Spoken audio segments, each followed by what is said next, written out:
ప్రధాన ఉపాధ్యాయులకు నా నమస్కారాలు. నా పేరు మనీష. నేను 8వ తరగతి చదువుతున్నాను. ఈరోజు ముందుగా అందరికీ ఉపాధ్యాయ దినోత్సవ శుభాకాంక్షలు. సావిత్రిబాయి పూలే గారు ఒక గొప్ప మహిళ.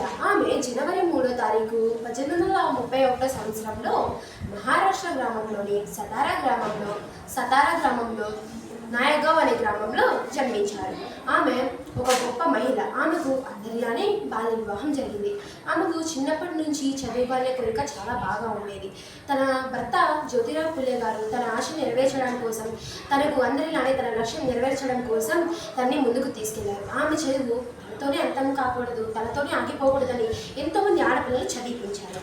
జ్యోతిరావు పూలే గారు 1848 సంవత్సరంలో ఒక స్కూల్ని కట్టించారు.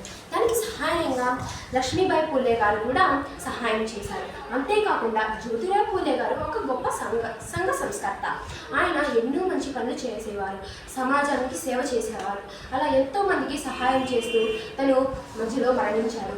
ఆ పనులన్నీ మానకూడదని మన లక్ష్మీబాయి పూలే గారు ఆ పనులన్నీ కొనసాగించారు. అంతేకాకుండా 1851 సంవత్సరంలో విద్యా ఆధారంలో ఆమెకు శారదాతో గొప్ప సత్కారం చేశారు. అంతేకాకుండా ఆమెను చాలా గొప్పగా చూశారు.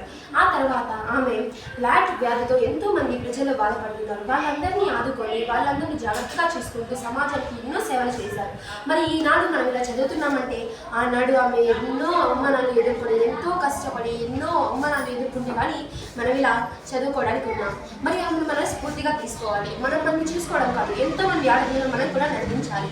మనం కూడా ఆమె స్ఫూర్తిగా తీసుకొని, ఇప్పుడు మగవాళ్ళకి ఆడవాళ్ళని తక్కువ తీసేస్తున్నారు. అన్ని రంగాల్లో మనం కూడా ఉండాలి, మనం కూడా స్థాయిలోకి రావాలి. కాబట్టి మనం కూడా ఆమెను స్ఫూర్తిగా తీసుకొని మనం కూడా ముందుకు సాగాలి.